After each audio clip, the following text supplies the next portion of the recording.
They mocked him. They treated him like a weak, invisible chef. But when terrorists locked down the building, they realized their fatal mistake. They didn't lock a cook in the kitchen. They locked themselves in with a biological weapon. The kitchen of Lublin, the city's most pretentious rooftop restaurant, was a pressure cooker of steam, shouting, and ego. But tonight, the heat wasn't coming from the stoves. It was coming from Julian Sterling, the owner, whose face was a shade of red that clashed violently with his Italian suit. He was currently screaming 3 inches from the face of Elias Thorne, the quiet, middle-aged line cook who handled the garnish station. "Do you call this a reduction, Thorne?" Sterling spat, flinging a saucepan into the sink. The clang echoed through the stainless steel room, silencing the other chefs. "It tastes like dishwater. I pay you to cook, not to daydream. You're lucky I even let a washed-up nobody like you wear that white coat. You're garbage, Thorne. You're just a pair of hands I rented cheap." Elias didn't flinch. He didn't blink. He just stared at a spot on the wall, his expression perfectly neutral, a mask of practiced submissiveness. "Yes, chef. My apologies, Mr. Sterling. It won't happen again." The other cooks snickered. They loved seeing Elias take the fall. To them, he was a doormat, a guy who showed up on time, never complained, and chopped vegetables with robotic precision but zero passion. He was the invisible man in the back, the one you bumped into and didn't even say excuse me to. "Fix it," Sterling sneered, turning his back to check his reflection in the warming oven. "We have VIPs tonight. The governor is here. If you embarrass me again, you won't just be fired. I'll make sure you never work in a kitchen in this state again. Now get out of my sight and prep the plating station." Elias quietly picked up the saucepan. He moved with a strange, fluid economy of motion that nobody ever noticed because nobody ever looked closely.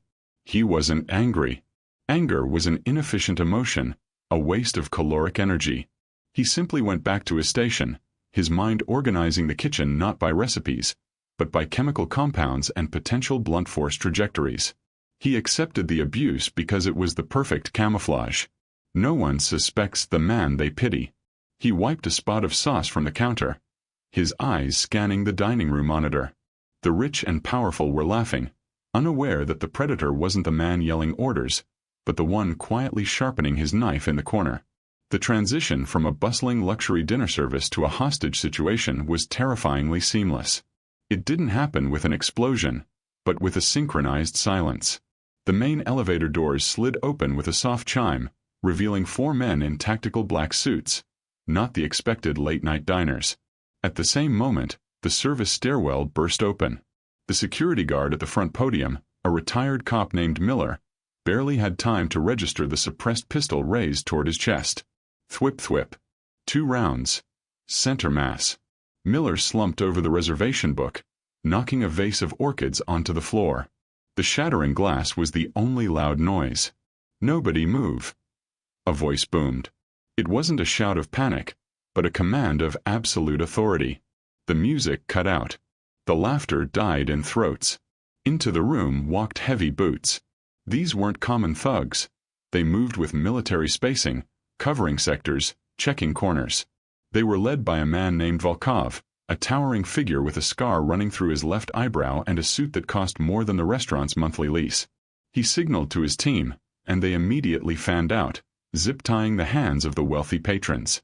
Phones on the tables. "Now," Volkov ordered. "Anyone touches a device, they lose a hand." Back in the kitchen, the invasion was even more brutal. 2 gunmen kicked open the swinging doors. The sous chef screamed and was immediately pistol-whipped into unconsciousness. Sterling, the owner who had been a tyrant 5 minutes ago, froze, his face draining of color as he wet himself. "Kitchen is clear," one of the gunmen spoke into his radio. "Staff is secured." They herded the kitchen staff into the walk-in pantry. All except one. Volkov had entered the kitchen. He looked around with a sneer of disgust until his eyes landed on Elias, who was still standing at his station, calmly wiping a knife. "You," Volkov pointed a gloved finger at Elias. "You are the one who makes the fugu special, yes? The poison fish." Elias looked up, his face devoid of fear. I am. Good. Volkov smiled, a shark-like expression. My employer is hungry. You will cook. Everyone else. Lock them away. The gunman grabbed Sterling and the others, dragging them toward the pantry. Elias stood alone in the stainless steel expanse, surrounded by enemies, a knife in his hand, and a plan already forming in the back of his mind. The kitchen was now a prison cell, albeit one filled with the finest culinary equipment in the city. The exits were blocked by Volkov's men. One guard, a massive brute with a submachine gun slung across his chest, leaned against the pass-through window, watching Elias with bored, predatory eyes. He was the warden. Elias was the inmate. Make it special, Volkov said, leaning close to Elias, smelling of expensive cologne and gun oil. I know you are an expert with the pufferfish. I want the thrill. If I die, my men will kill everyone in this building. If I live, well, maybe I let you live too. You have 1 hour.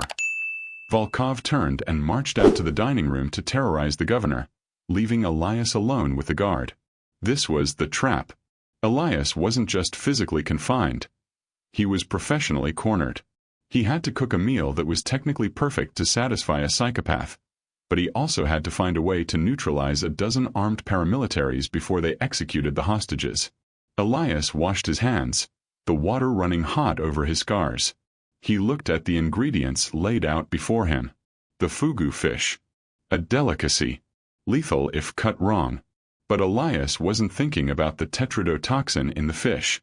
That was too obvious. Too fast. If Volkov died instantly, the hostages died instantly. No, he needed something else.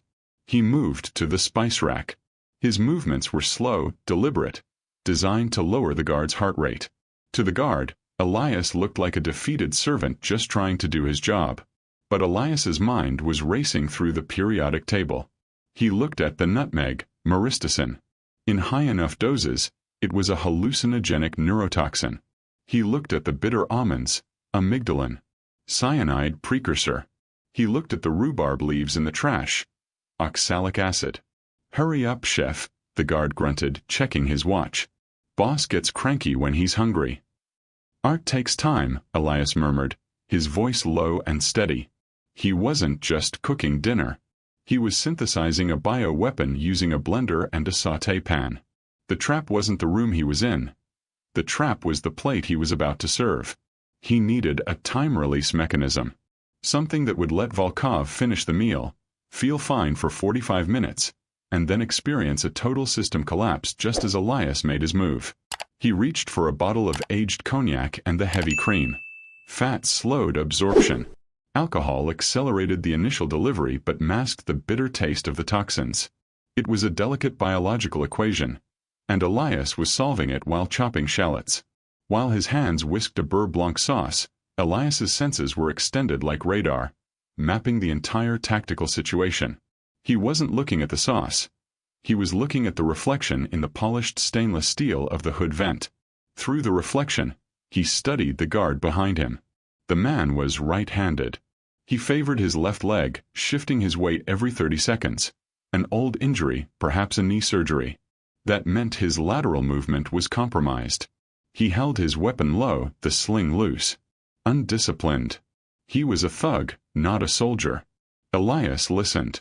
He could hear the distinct sound of footsteps on the floorboards in the dining room. 3 distinct heavy walkers. 2 patrolling the perimeter near the windows. That meant 5 tangos in the main room, plus the one in the kitchen. 6 total. Standard squad size for a smash-and-grab operation, but these men were too calm for robbery. This was an assassination or an extraction. He glanced at the ventilation shaft above the stove. It was screwed shut, but the screws were standard Phillips head. A simple butter knife could undo them. The duct was narrow, maybe 18 inches wide. Tight, but passable for someone with Elias's build. Hey, chef, the guard barked, stepping closer. What is that smell? Is that burning? Caramelizing, Elias corrected softly. It requires high heat. Elias needed to assess his inventory. He didn't have a gun. He had knives, fire, chemicals, and pressurized gas. He glanced at the walk-in freezer door. It had a heavy-duty latch that could be locked from the outside. He looked at the commercial dishwasher, steam output capable of causing third-degree burns. He looked at the canister of liquid nitrogen used for the fancy desserts. He was analyzing the kitchen not as a place of creation, but as an armory. Every ladle was a bludgeon. Every skewer was a shiv. The layout was a kill box. He checked the guard again. The man was getting bored, his attention drifting to his phone. That was the mistake. That was the variable Elias needed. The assessment was complete. The enemy was arrogant, the environment was rich with improvised weapons, and the timeline was tight. The invisible servant was about to clock out, and the operator was about to clock in. The dish was ready. It looked exquisite, a perfectly seared medallion of fish resting on a bed of dangerous chemistry.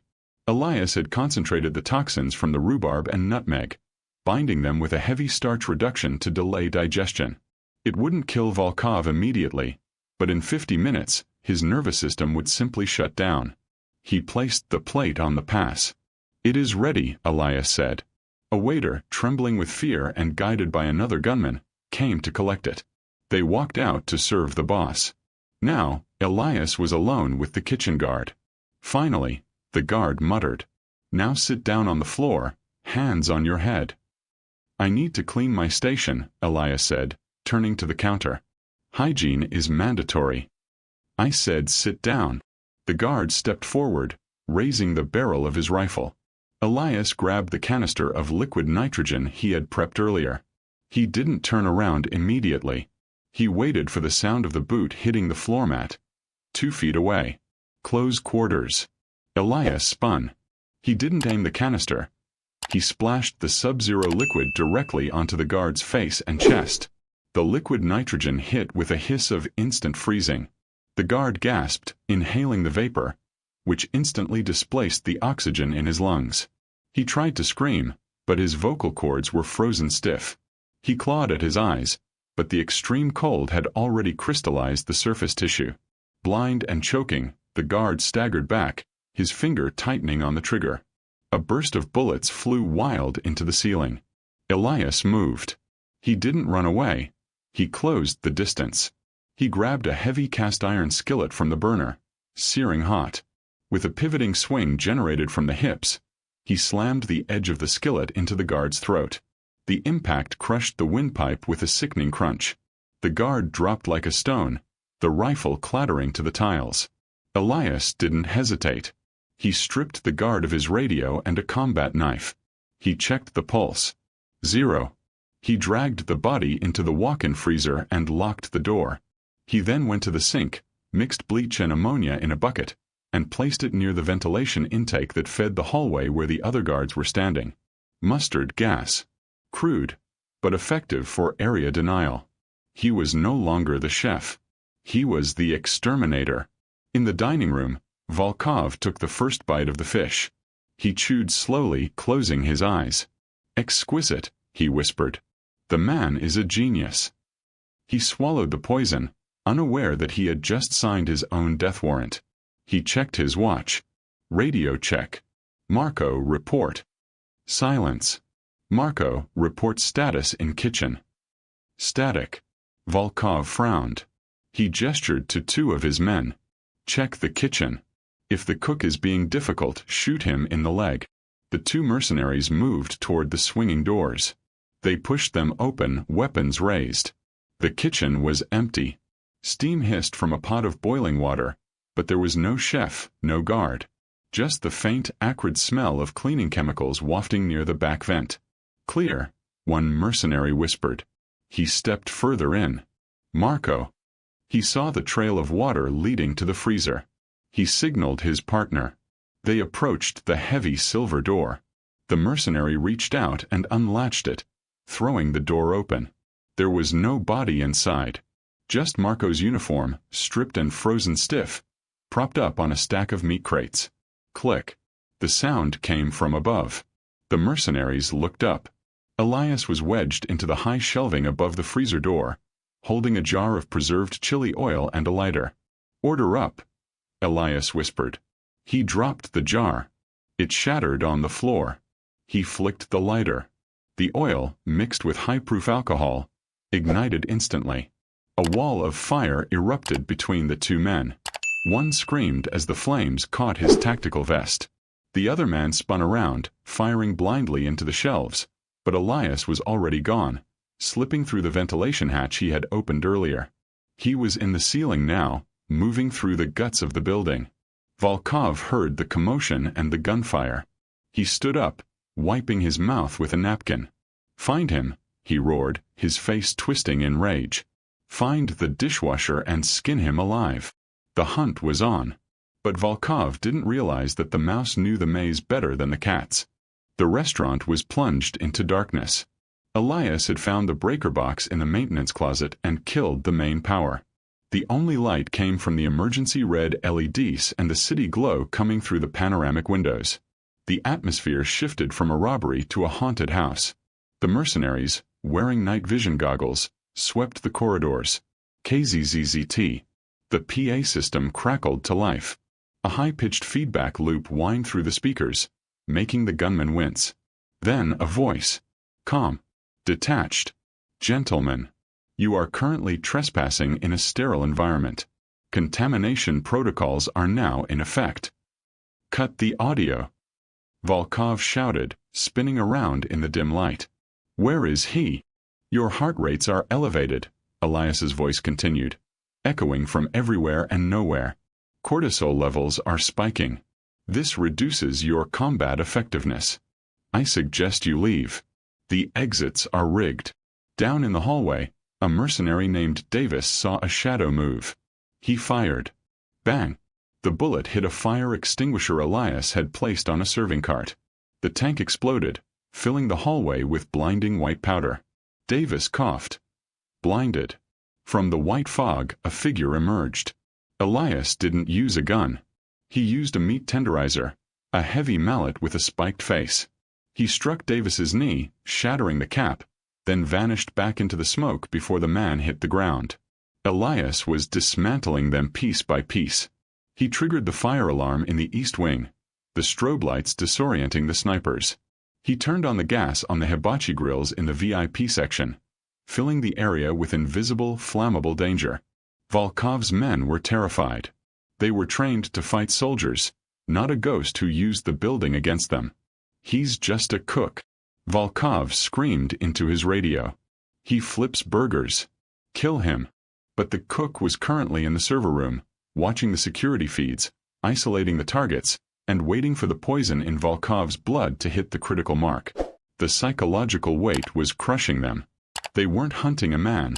They were being hunted by the building itself. Volkov was alone in the main dining room now. His men were either incapacitated, trapped in the stairwell, or unconscious from the chemical traps. The hostages were huddled under the tables, terrified but alive. Volkov stood in the center of the room, holding a hostage. Sterling, the owner, by the collar. He had a pistol pressed to Sterling's temple. "Come out!" Volkov screamed. His vision was starting to blur. His hands felt numb. He shook his head, trying to clear the fog. "The poison. I know you're here. Show yourself or the owner dies." Elias stepped out from behind the bar. He wasn't wearing his chef's whites anymore. He was wearing a black tactical vest he'd taken off a guard, worn over his grease-stained t-shirt. He held a chef's knife in one hand and a blowtorch in the other. "Let him go," Elias said. "Your fight is with me." Volkov laughed, a wet, ragged sound. "You poisoned me. I can feel it. Tetrodotoxin mix," Elias explained clinically, "combined with a sedative. You have about 3 minutes before your diaphragm stops contracting." Volkov roared and shoved Sterling aside, raising his gun. Elias slid across the polished floor like a baseball player sliding into home. Volkov fired, the bullets shattering the bottles behind the bar. Elias kicked a serving cart into Volkov's legs. The big Russian stumbled, his coordination failing. Elias lunged. He didn't stab. He used the blowtorch. He ignited it and swept it across Volkov's face. Volkov screamed, dropping the gun. He swung a massive fist, catching Elias in the ribs. Elias flew back, crashing into a table. Pain exploded in his chest, but he rolled with the impact. Volkov stumbled forward, pulling a knife from his boot. "I will carve you," he slurred. Elias stood up, bloody but calm. He picked up a jagged shard of a broken champagne magnum. As Volkov lunged, Elias sidestepped. He used Volkov's own momentum against him, guiding the Russian onto the table. Volkov tried to push up, but his arms collapsed. The paralysis had set in. He stared up at Elias, his eyes full of terror. "Service is over," Elias whispered. Sirens wailed from the street below. Blue and red lights washed over the dining room walls. The SWAT team breached the main doors, shouting commands, but they found a silent room. The hostages were safe. The bad guys were zip-tied with electrical cords or unconscious. Volkov was paralyzed on a table, breathing shallowly. A team of paramedics rushed in. Behind them walked a man in a trench coat, flanked by federal agents. It was Agent Miller from the CIA. He walked straight past the trembling Mr. Sterling and the terrified VIPs. He went directly to the corner where Elias was sitting on a barstool, nursing a glass of water. "Dr. Thorne," Miller said, nodding respectfully. "It's been a long time." Sterling, the owner, blinked in confusion. He hobbled over. "Doctor." "What?" "That's Elias. He's my line cook. He's trash." Miller turned to Sterling with a look of icy contempt. "This man is Dr. Elias Thorne, former head of the Defense Department's Biological Countermeasures Unit. He didn't just cook your food, Sterling. He saved entire cities from things you can't even imagine. He's a ghost. And you're lucky he was in your kitchen." The revelation hit the room like a physical wave. The trash lady narrative was shattered. The VIPs looked at Elias with awe. The man they had ignored, the servant they had looked through, was the only reason they were breathing. Elias stood up, wincing from his bruised ribs. He took off the stolen tactical vest and dropped it on the floor. He looked at Sterling. "The sauce was fine," Elias said quietly. "You just have a poor palate." He walked past the stunned owner, past the gaping police officers, and headed for the service elevator. The rain was falling hard on the back alley behind the restaurant. It washed away the blood on Elias's hands, mixing with the grime of the city. He walked out the back door, his old duffel bag over his shoulder. A news crew had set up near the police barricade. A reporter spotted him. Sir, are you the hero? The hostages said a cook saved them. Can we get a name?" Elias didn't stop. He pulled his collar up against the cold wind. He wasn't looking for fame. Fame was dangerous. Fame put a target on your back. He had taken this job to disappear, to find peace in the rhythm of chopping and searing. But peace was a lie for men like him. War always found a way in. He saw Agent Miller standing by a black sedan at the end of the alley. Miller held out a file folder, a job offer, reinstatement, a badge. Elias walked past Miller without breaking stride. "I'm retired, Miller." "You can't hide forever, Elias," Miller called out. "I can try," Elias replied. He merged into the shadows of the street, just another face in the crowd, invisible once again. He wasn't a hero. He wasn't a chef. He was a servant to a duty that never ended, walking away into the night to find the next kitchen, the next cover, the next life.